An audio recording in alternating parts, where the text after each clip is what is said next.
So I spend most of my time immersed in technology, and then as a side gig, I also teach some yoga and some other things like that. So what I've noticed, the very first conference I ever came to for VSTE, it was like, it was in the 90s, and it was here in Virginia Beach, and I was a new technology user, I was a teacher, I was all excited, and as I was watching people walk by, I noticed that people had to be in pain. I saw a lot of people who were just really rounded forward through their shoulders and flexed forward through their neck. And part of that is because we spend, as Americans, not just as technologists, but we spend a lot of time in this position, which creates an enormous amount of stress for our neck and shoulders. And we spend a lot of time sitting. And I know you guys have probably heard it, sitting is the new smoking. Sitting is really bad for you. So now they're coming up with a great idea of working standing and yoga balls you can work on and so forth. So the areas that people often experience discomfort with in our profession and others are around the neck and shoulder area and around the low back and hip area. So we do have a room that's set up for workshops for the rest of the day, so we couldn't actually turn this into a yoga studio. But the idea today is to talk about what types of things we can do while we're sitting at our desk and when we take breaks, and then practice some of those things. There will be no splits, pretzel poses, I know, back bends, down dogs, headstands. You won't do any of those things, I know. Craig is going. He would be a volunteer. He would be glad to do any poses you Well, actually, I'm going to have all of you guys do some poses. Beautiful. Thank you so much. So that we can all feel better about it. But I do have to tell you that you are a Renaissance man. Because you are brave.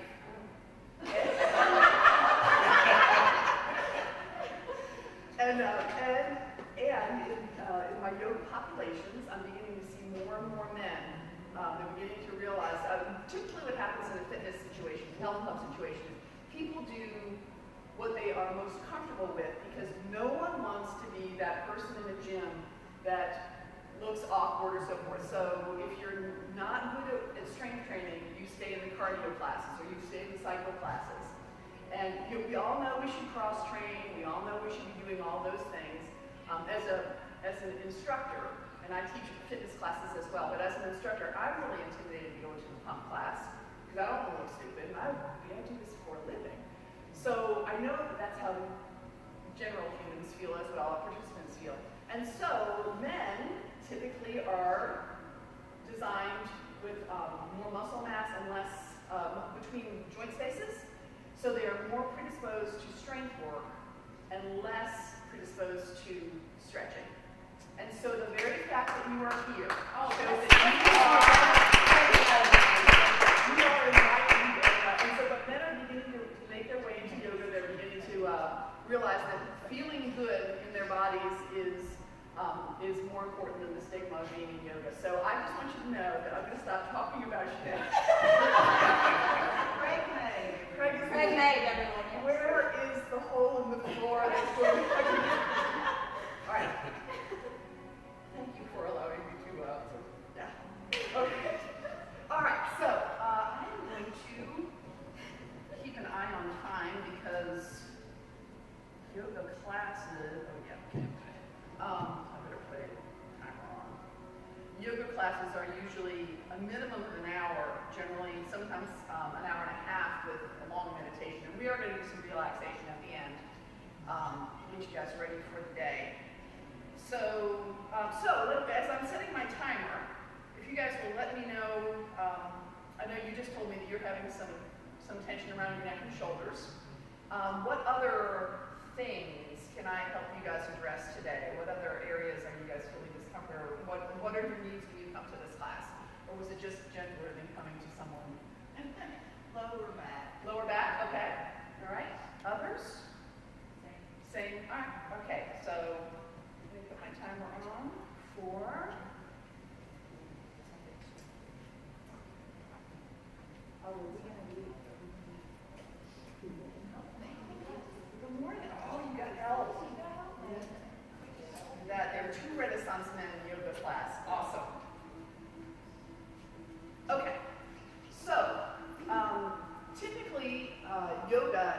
studio or a yoga class is done barefoot, we're not going to take our shoes, unless you guys want to be barefoot. You're welcome to take your shoes off if you want to. It's a little chilly in here, and we're not really going to get in. We didn't bring yoga mats and those kinds of things. So, but know that the more time you can spend with your shoes off, I haven't been able to convince them about this at work yet. But the more time you can spend with your shoes off at home or walking around in just bare feet, the healthier that is for your feet. Your feet get bound up in shoes. In yoga, we like the Fred Flintstone feet. So we do stretches to make your feet at least feel longer and wider, because the greater your base of support, the better off you feel as you're on your feet all day. So just think about having your feet open and walk around barefoot when you can. It's really good. If your feet bother you, using things like a tennis ball, just roll underneath your foot as you're watching TV at night or something, can really help lengthen the fascia on the bottom of the foot and can help your feet feel better all day. If your feet feel better, then you just can be. Who feels good with that? Your feet hurt, you just hurt. So. All right, so I'm going to let you guys be in typical position at your desks. So when you're sitting, and we all know that the ergonomic desks and chairs are a great thing. I don't know about your school system, but I have had no luck in convincing mine that I need one of those. There are lots of times, and of course I'm taller than the average person, but there's lots of times that I'll just put a paper box on my desk and my keyboard on top of the paper box, and I'll just stand because sitting hurts. And of course, I mean, there are days when I'm running around with kids all day too as an ITRT, and those are the best days ever because I get to move. But on those days when I'm working on paperwork and tech plans and blah, blah, blah, blah, sitting is really uncomfortable. And then I have you sitting in class today. I didn't really think that one through. All right, so you are sitting at your desk and you're working, and typically your chair is not aligned right, your desk is not necessarily right for the length of your arms and so forth, but that's what you've got, and that's what you've got to work. And if you work in multiple schools, I know I've got one school where my office is the hallway, so I'm working on my lap or I'm working, good morning, wherever I can. So we don't have ideal situations for our work. And because of that, as you are working on your computer all day and engaged with what's going on there, we tend to roll forward through our shoulders and forward through our neck. And not blink. And this has nothing to do with yoga, but you guys need to blink. If you just take a break, I'm going to encourage you guys to take breaks really breaks every 30 minutes would be great, but that's not realistic. But if you can take a break every hour, just 5 minutes, you can give yourself 5 minutes, or even 3 minutes every hour to stretch, blink, your bodies are going to feel a lot better, and you're going to be a lot more productive. Naps are also really productive at work, but again, I've had no luck with my own district saying they don't buy that, so I have to keep working. All right, so you guys are in typical position. Legs forward, shoulders forward. Yep. I can't believe they did that. Oh, no. Yeah, all of that. So, put your hands down in your laps. Yep. Pull your chin back.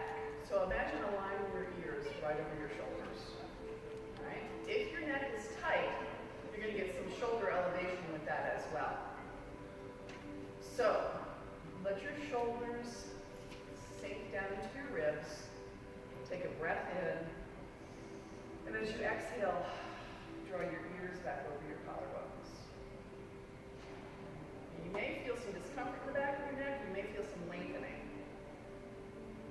But the lowest part of our cervical vertebra that's the place where we have the most degeneration. And much of that is because we bring our heads forward. This is a bowling ball. This is a bowling ball. This tiny little stem weighs that much. So let your shoulders do the work for you. Yeah? All right, so take a breath in. And as you breathe out, just drop your chin down towards your collarbones. Don't try and touch them, just let that lengthening happen in the back of your neck. Take a breath.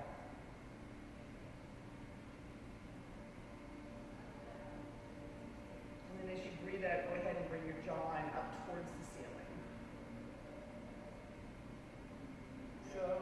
gentle range of motion for your neck. Keep blinking while you're doing this, by the way, or keep your eyes closed. You can do that too.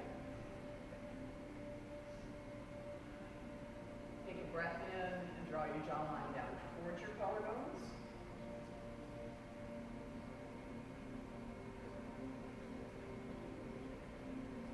And as you breathe out, go ahead and bring your jawline up towards the ceiling.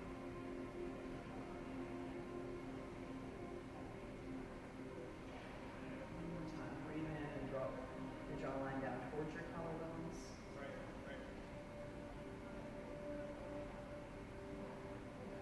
As you let your breath go, draw your jawline up towards the ceiling.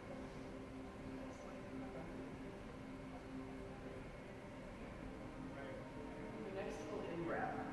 Just let your jawline be in a natural neutral position. And then as you breathe out once again, draw your ears back over your collarbones. So that may be, that drawing of your ears back may be one of the very best things you can do for your neck.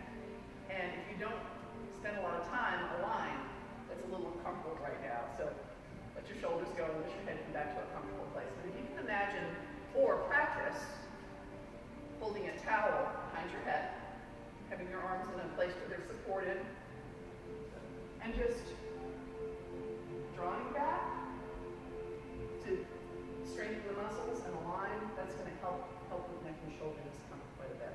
All right, so that's a 3-minute break. We took 1 3-minute break, maybe did a little bit of loosening, back to work. See, that didn't take very long. Take a break, close your eyes.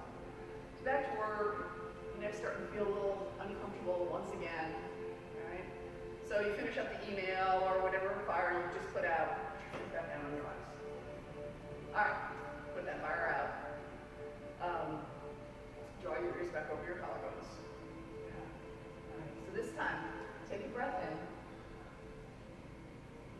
And as you breathe out, let your jawline come down towards your collarbones. Now we're going to stay with our head forward in this place. So I want you to think about the very bottom part of your shoulder blades, where they come to a point, and I just want you to let them sink down into your ribs. So if you've ever had that discomfort right between your neck and your shoulder, that thing that locks up and you can't move your head in any direction, that's a muscle that elevates and depresses the shoulder over the scapula, and if you can keep it lengthened, then you can avoid some of that shoulder pain of death. So, shoulders are low, chin is down towards your collarbone, and I want you to imagine drawing a big smile between shoulders. So as you breathe in, just with your chin, rise up and look over your right shoulder. And notice if your left shoulder is trying to help you by pulling up to your ear. Go. And then as you breathe out, come on back down to center chest. And then breathe in and come on over to your left shoulder. Be aware of what's going on with your right shoulder. And breathe out. Come on back down to the center of your chest. So I'm going to let you do that as slowly as you can breathe from side to side. And just feel the back of your neck becoming longer and more supple.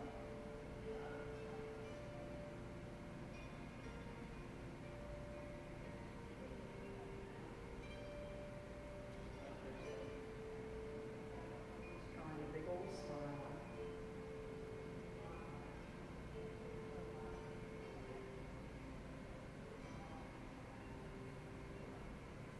And when you finish this next out breath, come on back into a neutral position, just as you're looking ahead or looking at your computer screen. Press your shoulders, going down into your upper back, and then draw your ears back over your collarbones. There you go. All right. So, ears over collarbones, one of the best things you can do for your neck and shoulders. The yes and the no. Awesome. Easy to do while you're at your desk. The big old smile. Easy to do while you're at your desk. Is it? You're noticing my very official yoga terms, right? Yes, no, big old smile. All right, we got one more for sitting at your desk. And then I'm going to get you guys up a little bit, we'll move a bit. So just a little break. You just do this for a few minutes, and you'll start to loosen up some of that tension.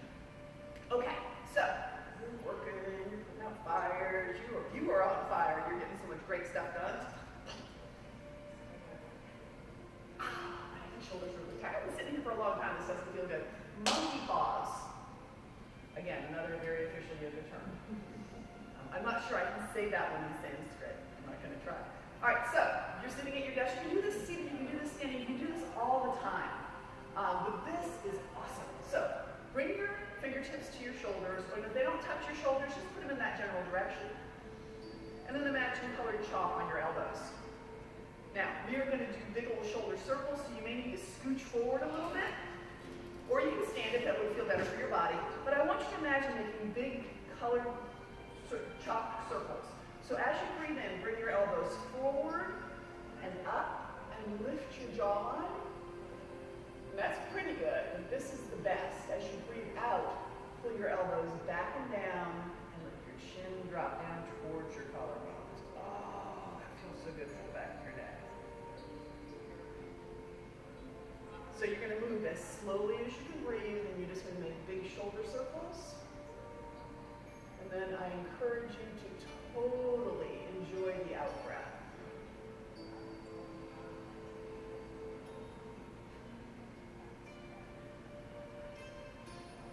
So you're asking your shoulders to move in a direction that they are designed to move in, but unless you play fast-pitch softball,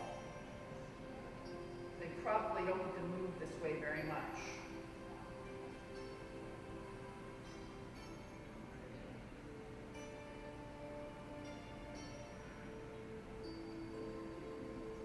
And then you should finish this next out breath. Just let your shoulders come down by your sides. That helps put your shoulders down where they belong and draw your ears right back over your collarbones. So those are some things that if you have to stay seated while you're working, that you can take just a little break every once in a while, any combination of those things, not in that particular order. If one of those felt better for you than the other because of the tightness you're experiencing in your neck and shoulders, then that's the one that your body's asking for. You don't have to, it's not a recipe. First the yes and no's, then the big smile. It's not that. Okay, so those are great things to do while you're seated, but we know that being seated is not healthy, and it really binds up your hips because of the structure of your pelvis, and there will be a, did I tell you there's going to be a quiz on this afterwards? Because of the structure of your pelvis, if you can imagine your hip bones being car headlights, they need to be seated, they need to be pointing straight ahead all the time, car headlights. You don't want to be driving with your headlights up, but when we sit, particularly if our seat is too tall or too short for our leg length, or if we're really focused on what we're doing, we come forward with our shoulders, you round, and then your car headlights are pointing up towards your ears. That's a pretty good strategy when you're on your hands and knees and stretching your back. But for the most part, we want our pelvis to be aligned and straight, and that doesn't happen as we're seated. So that starts to develop tight muscles through the front of our hips, which then pulls on our lower back and creates a lot of discomfort. About 80% of all back pain can be alleviated with stretching. My father did not believe this. And finally he was having back pain, and the physical therapist gave him some exercises to do, like cat and cow, and pulling your knees to your chest, and some of those sorts of things. And it was like a multi-level marketing. He was on it. He was like, this is the best stuff ever. I'm like, yeah, Dad, that's stretching. No, these are exercises. All right, let me work for it. All right, so come on up. I've had you sitting long enough. I can't encourage you guys to be smokers.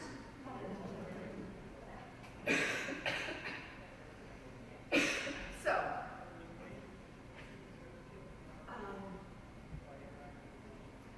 how do you stand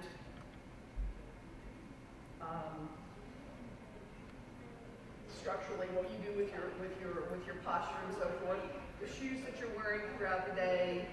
Again, they don't really go for the going barefoot thing at school. But we'll get there. So as you're standing with your feet underneath your shoulders, okay, giving yourself some nice building blocks, that can be a fairly comfortable position. If you've been sitting for a long time, though, stepping a bit wider, feet about as wide as your shoulders, and then rocking your hips side to side. Again, not a yoga pose. We are going to do some yoga, I promise. I know I said yoga. Right now I'm just giving you, arm circles. But getting the motions, okay, as we walk, as we move, our pelvis has a position that it goes in and out of. And when we sit for long periods of time, the pelvis doesn't get to move as it needs to. So if you're having difficult or pain around your SI joint, your lower back, some of the best things you can do are rocking and walking, just gentle walking on an even slope. And some of the worst things you can do are sitting and then getting up from sitting. If you've ever had that lower back pain, it's not too bad when you stand. It's not so bad when you sit, but when you try and get up, you get locked in. That's usually a sign that the muscles around the sacrum, the SI joint, have become inflamed. And while not necessarily dangerous, really uncomfortable, and it takes a long time to heal through that. So if you can get up from your desk and just move a little bit side to side, get some flexion in your low back, lateral flexion, and then bring your feet back under your shoulders or your hips, wherever it's comfortable. So you've done some movement first. Then a yoga pose that we can do. So take a breath in and bring your arms up. And as you breathe out, let your shoulder blades come down into your upper ribs. So you've done some movement through your hips already. That's important for this one. Take a breath in, and as you breathe out, push your weight into your right hip, and then just bend to the left side.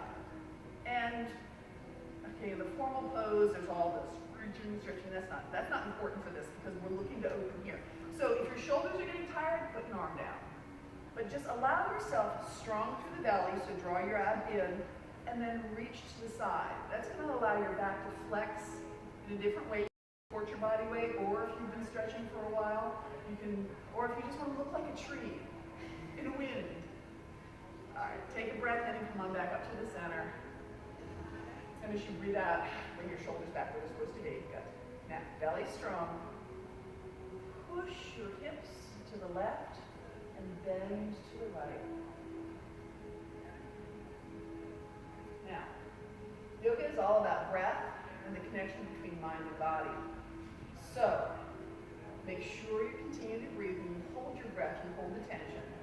And if your body's asking you to move differently in any posture, let that be. So if your shoulders are getting tired, put one hand down. If your top shoulder is getting tired, put that hand down and do this. Support yourself. So listen to what your body wants. It's got some wisdom. Take a breath in. And as you breathe out, let your shoulders go. Let your hands come down. So, simple things. There's some other. Okay, so are you losing a feeling in your fingers? Okay, I got that. I'm glad. I'm going there. All right. No, that's important. Okay, so one of the things that we can deal with as people who are on computers all the time is carpal tunnel. Any of you guys suffering or have suffered from carpal tunnel? Okay, so if you've had those experiences, I'm going to change the stretch a little bit for you if you're trying to prevent. But because of the work that we're doing with our hands and the generally improper wrist position, it ends up creating difficulty through the elbows and eventually up into the neck, but where we feel it is here around our wrists. So, I want you guys to do this in here. Okay, so we're going to find a space along the wall, and you're just going to stand at arm's length from the wall with your hand on the wall. It doesn't matter where you are. I am going to be coming to each one of you and checking body position. So, so if I'm coming close to you and you don't want me to touch you, just say, don't touch me. I'll do that. I'll respect that. So let your feet be wide. Where you're not important. So you want to stand comfortably. You're not actually pushing any weight into the wall. So as you look at your arm, you want wrist, elbow, and shoulder to be in one straight line. Boy, and that little sleeve thing threw me for a little, like, oh, what's going on there? All right. Now, if you've had carpal tunnel or are being treated for carpal tunnel, you're going to have a very difficult time getting this portion of your palm along the wall. If that's the case, go ahead and let it pull out a little bit. You can even use one of those mouse pad things to do this. So flexing your wrist completely is uncomfortable. Give yourself some space. But what I do want you to focus on is the piano stretch. Make your fingers as wide as you can. Okay, and I'm going to check. Right there. All right, good. Get your shoulder relaxed. There, good. Good, good, good, good. Nice. See you? Yes, good. Good. All right. All right, so this is all well and good.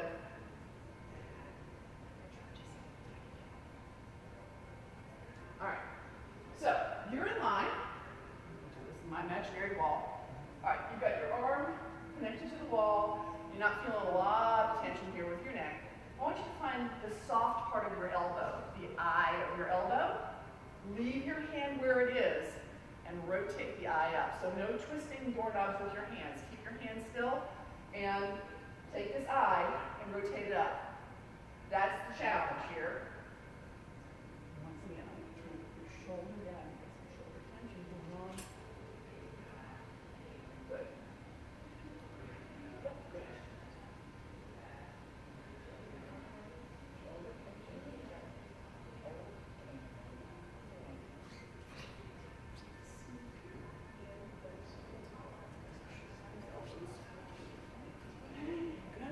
Keep breathing.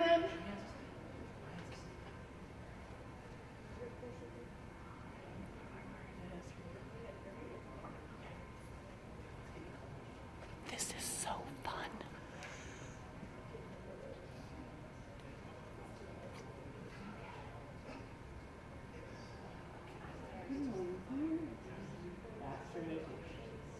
All right, so keep breathing, you guys.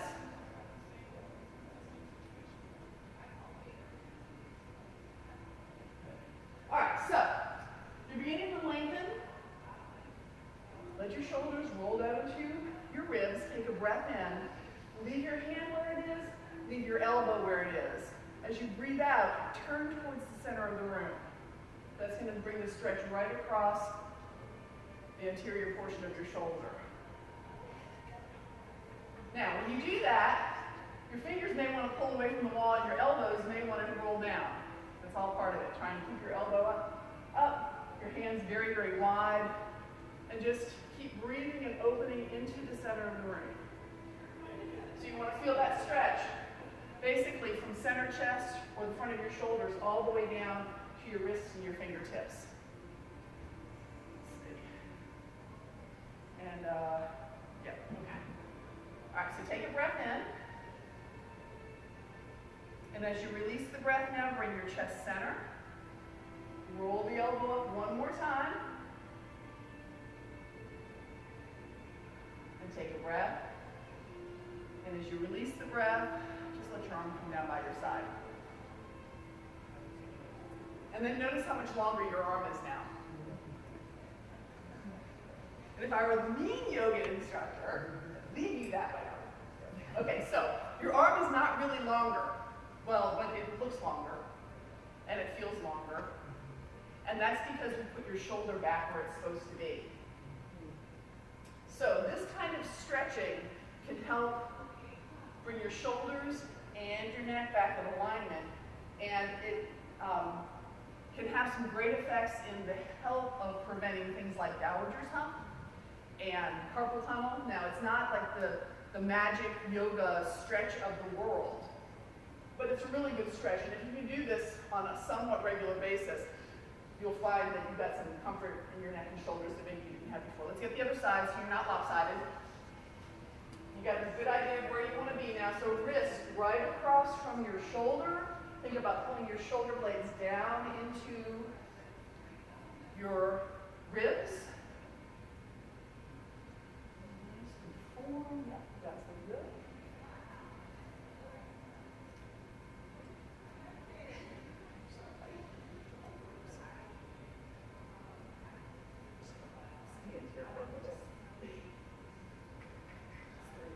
Three kids, yeah. Oh, oh. Sensing a little tension, I'm just going to breathe some positive. All right, good. All right, so when you're ready, go ahead and send the eye of your elbow up towards the ceiling.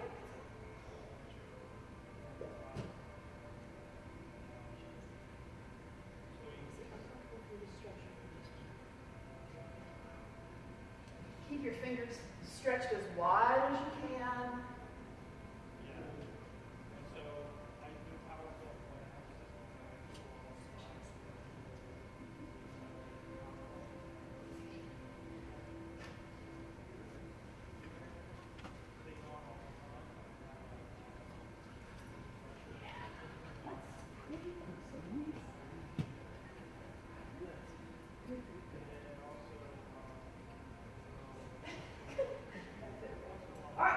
So you're ready. You guys look great.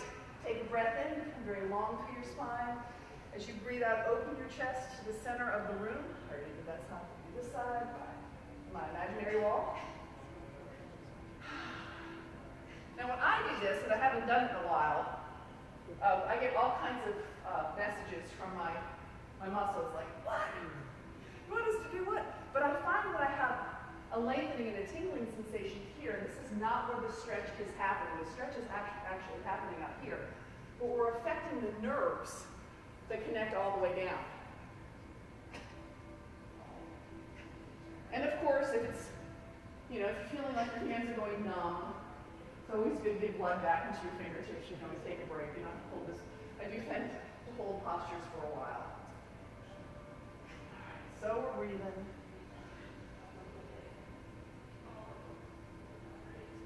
As you release this next breath, go ahead and bring your chest back to center. But roll the eye of the elbow up one more time.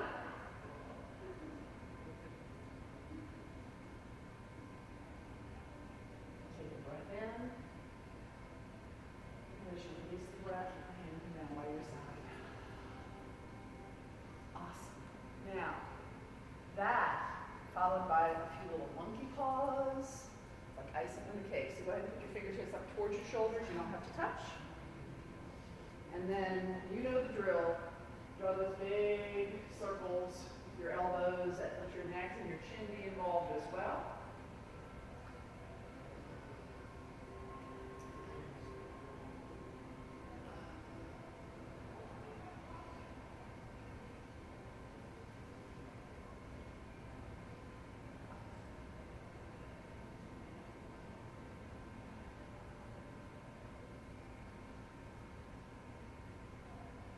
Remember to lift through your jawline as you breathe in and lift your elbows up.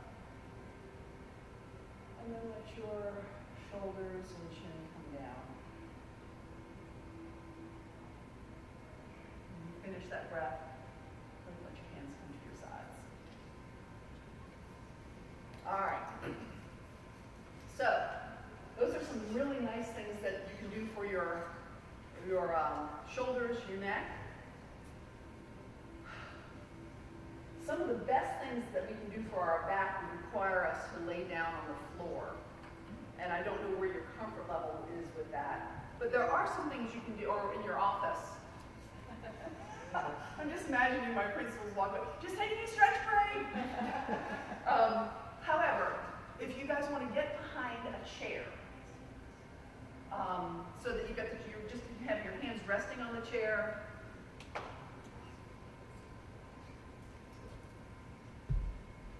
and step very wide. All right, so remember you want your car headlights pointing forward. You're just going to drop into your right hip and push your weight into the hips so you feel a nice long stretch through your left thigh.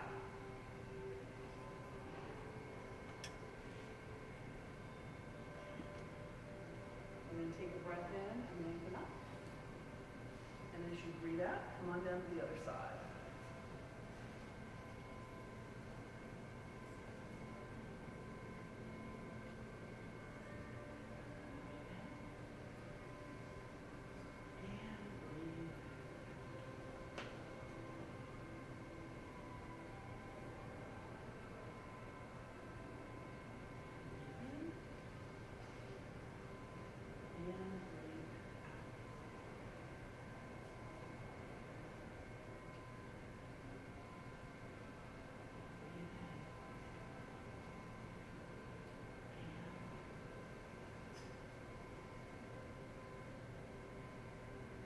Time.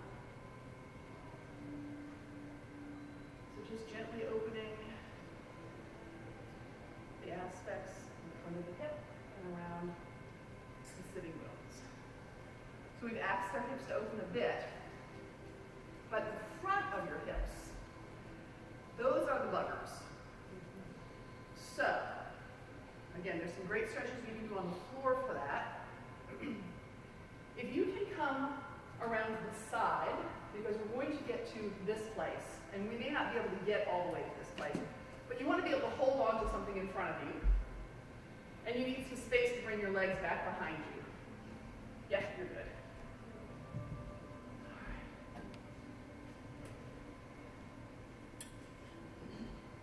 Okay, so bring your weight to your left leg, and then think about drawing belly to spine, just for a little support for your back. Now bring your right foot back, and if you can, grab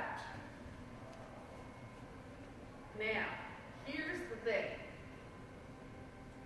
So yeah, you may want to face the chair, however, so you're not all twisted up, just so you can stand comfortably here.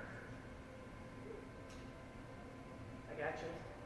If you have a hard time, if your hamstrings are very long, or your quadriceps, your thighs are very, very tight, you can't quite reach that, you can even modify this by just bringing your foot up to, just resting your foot on a chair. So if this is uncomfortable for your knee or for your hip, you can even just put your foot on a chair and get this activity done as well. So you guys are hanging on for dear life, and your knee may be outside of your hip. If it is, take a breath in it and become longer through your spine. And as you breathe out, just draw your knee right under your hip. So think about aligning knee, hip, and shoulder.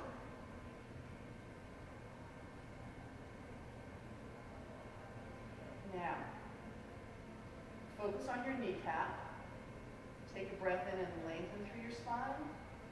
And as you breathe out, reach your kneecap towards the floor. It's really not going to go very far, but you're going to add some length to your quadricep.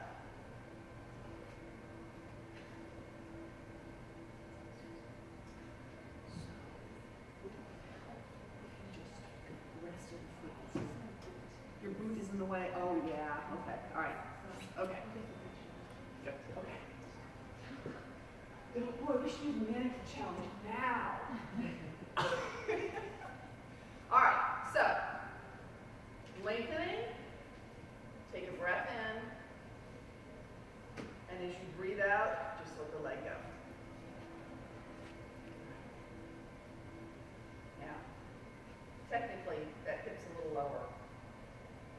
Let's go to the other side. So you may need to switch sides of the room,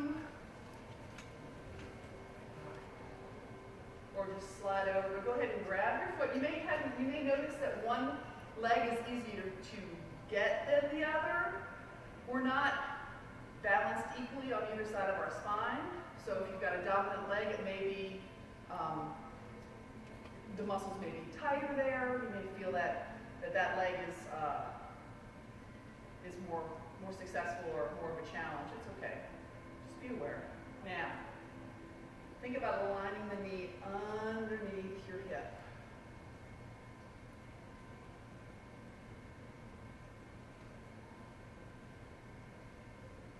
Keep breathing.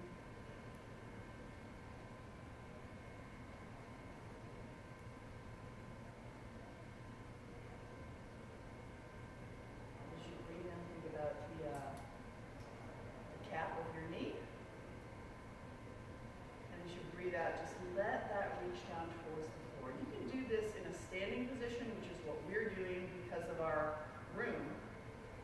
But you can also do this laying supine, laying on your abdomen, laying on your belly. And if your quads are very tight, or if you've got some knee issues going on, you can use a strap to like a Land's End bag or something, or a book bag, and just hook that around your foot as you're laying down. Imagine that we're laying down, face down towards the floor, and then you can just hook something behind your foot or your ankle and do the same action. If you're in a yoga studio, you would use a yoga strap. But towels are a little hard because they're so thick on your hands. Okay, you've had enough. Try to put your legs down. So that is work that you can do either in the supine position or standing. We're doing it standing here, but actually laying down is a little easier. But the same focus is involved. Align the knee with the shoulder, and then reach the knee either towards the floor or to the wall behind you for some lengthening here. All right, so step a little bit wider, about as wide as your shoulders. Drop down into your hips and let your hands rest on your thighs. This is a modification for cat and cow, which is traditionally done on hands and knees, but in your office, maybe you may or may not, you may not be able to do that. So in this position, I want you to think about pulling your belly button into your spine, taking a breath. And as you breathe out, ground your back like a cat would if it was meeting a dog for the first time. So a little unhappy with that. Let the tension go from your neck and shoulders here. I just want you to focus on pushing back through the spine. Now, focus in on your car head lights, your hip bones. Shine them towards your ears here. Yeah, feel how that deepens what happens in your lower back. Now, the back is only strong in the range that we can work it. This one, our back gets a little bit of work with. It's the other one that's hard. So take a breath. And as you release the breath, I want you to reverse this completely. So think about sending your car headlights, your hip bones down towards your thighs, and lifting your chest. If we're on our hands and knees, we'd be like a sway back horse. The pose is actually called cow pose.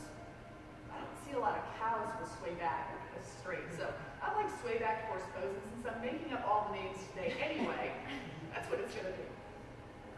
Let your shoulders release. Breathe in and come back to cat pose. Car headlights up towards your ears.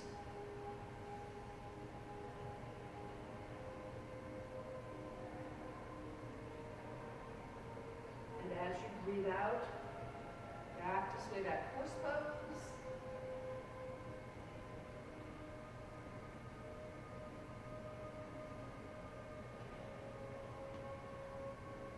And one more time. Cat pose.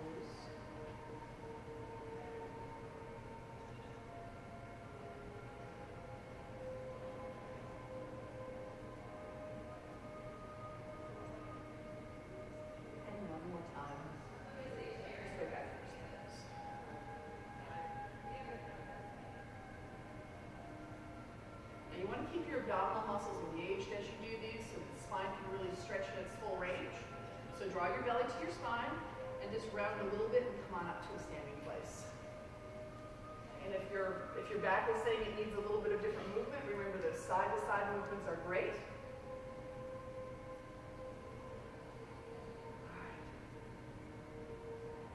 So other things that are simple that you can do that I'm going to tell you about. And maybe since we're videoing this, maybe I'll demonstrate some so that people can get to it after I get you guys all relaxed and send you out. So, not something you can probably do at work, but at home. When I do this, my dogs think it's a party, and suddenly I've got dogs all in my face. But if you lay down on the floor, inviting the dogs or the cats to figure out, what are you doing down here? And slide your hands forward and just lift a bit. So if I were laying down, I would look something like this on the floor. And if your back is very tight, you're not going to be able to get to this position. You might have to keep your elbows a little wider. And it's called Sphinx pose. And what it does is work the lower back in a range that goes into kind of like what a back bend would do. But back bends are pretty intense. So but your back doesn't get any stronger if we don't work it there. So by getting into something like Sphinx pose, just sliding your elbows forward or wide, and just lifting your shoulders and dropping them back down, we're asking the shoulders to go back behind the hips, and we're asking all of these back muscles to strengthen. And if you sit a lot of time for a long time during the day, that kind of counteracts the position of sitting. And of course, things like drawing into your chest, which are very, very gentle exercises, they're great for your lower back. Again, not necessarily something you can do at work. Maybe you can, but if not, definitely at home. So we talked about shoulders, we've talked about backs and hips, but I would be remiss with the whole stress of our day if we didn't talk about stress and breath. So go ahead and find a comfortable place. We've got enough room in here that if you want to lay out on the chairs across the way, you can, or you can just have a seat. But typically when we breathe, as we get more stressed, I know you guys don't have any stress in your days, it's just all hypothetical, but as we get more stressed, our breath happens very much in the upper part of our ribs, and our belly stays either relaxed or locked, but we don't breathe deep. And in our culture, we are told to keep our stomachs in all the time. One of the things I loved about my first yoga class was we were told to put our bellies out. Oh, this is the sticking your stomach out class. I want more of this. Perfect. So what I want you guys to do in your place is put one hand on your belly and one hand on your chest. And just close your eyes, or not, and just notice how your body's moving when you're breathing. Don't try and change anything. When I was uptight when I was a little kid, if I got upset about something, my mother told me to take deep breaths. And I never wanted to, because I wanted to stay mad or whatever. But she was right. She wasn't talking about yoga principles. But when we breathe, and more stress than we breathe into the upper aspect of our chest. We don't breathe into our belly. And there are like 27 respiratory muscles that are involved in breathing. Again, I'm looking on the quiz after class. But if we don't use those, we don't use the diaphragm properly, our back doesn't move as we breathe, our ribs don't move as we breathe, and it can really set us up for discomfort. If you're dealing with fibromyalgia, you know about the intercostals throughout your ribs. If those things don't stretch and move, you're locked up and in a lot of pain. So as you're breathing, I want you to think about sending your breath down to your belly. And let your belly fill with breath and push into your hand. You may have to fake it at first because it's very unnatural, right? And then as you release the breath, just let your belly release.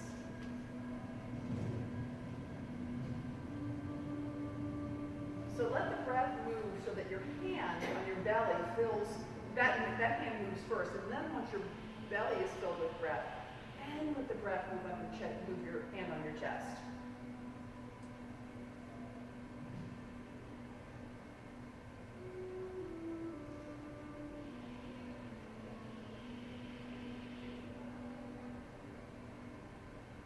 Relax your jawline. And when you feel like you got this, you feel like your breath is moving into your belly, you can put your arms down if that would be more comfortable, but I want you to continue to breathe deep into your center, and from there, let the breath move up through your torso.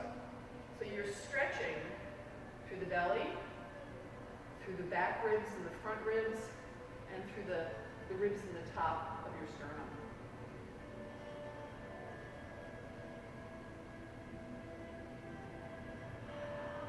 Notice how long it takes you to breathe in, and also how long it takes you to breathe out.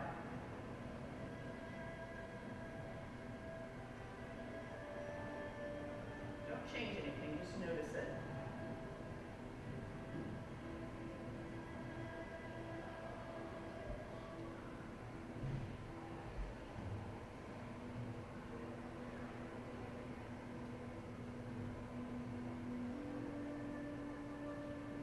And then see if you can lengthen the breath on the way in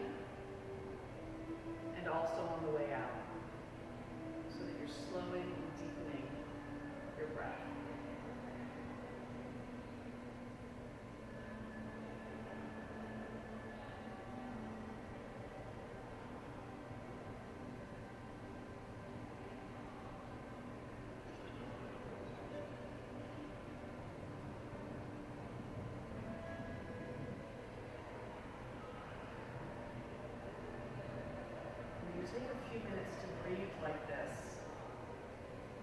You want to quiet your mind. And so you can't be thinking about the things that you're going to do when you're done with the breathing. Take yourself to a place that's pleasant for you. Sunny beach, a beautiful forest, your couch, wherever is comfortable for you. And just imagine yourself in that place as you continue to breathe. You're just going away from work for a moment. But it's a really important moment.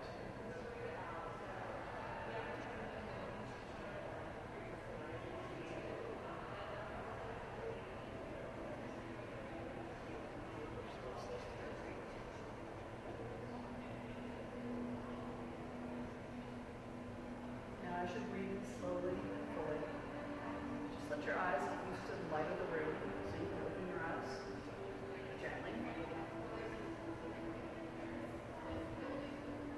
And before you get back into sessions and so forth, just listen to your body for a moment and see if there's any areas that are asking you to move or stretch differently. And if that's the case, then I can talk to you about some of that stuff. But you guys are all in that relaxing breath. My timer almost went off. And it's sci-fi, because that's what I use with my students. And they're like, oh, that's creepy. No. And I didn't want to interrupt you, so I saved you in 16 seconds. But we are out of time. Actually, we've got 3 minutes. If you've got questions about what's going on with your body or some other things that you can do, please stick around. If not, there's probably something delicious out there. Again, I'm Meg Swecker. I'm from Roanoke County. I'm involved with VSTE, so if you've got questions about this or other things, this session was videotaped, so you can always come back and access it on the web if you want some practice with the stretches and so forth. But I'm also available to be reached through VSTE, and while I'm not a yogi, I do teach a lot of fitness classes, and I'd be glad to help you with that or techie stuff too. Yes? Just make sure everybody is signed. Yes, if you have not yet signed the waiver, I think you guys have, but if you haven't, I need for you to do that before you go. And I hope you guys have an excellent Tuesday. Enjoy the rest of the conference. And see you in cyberspace, I guess.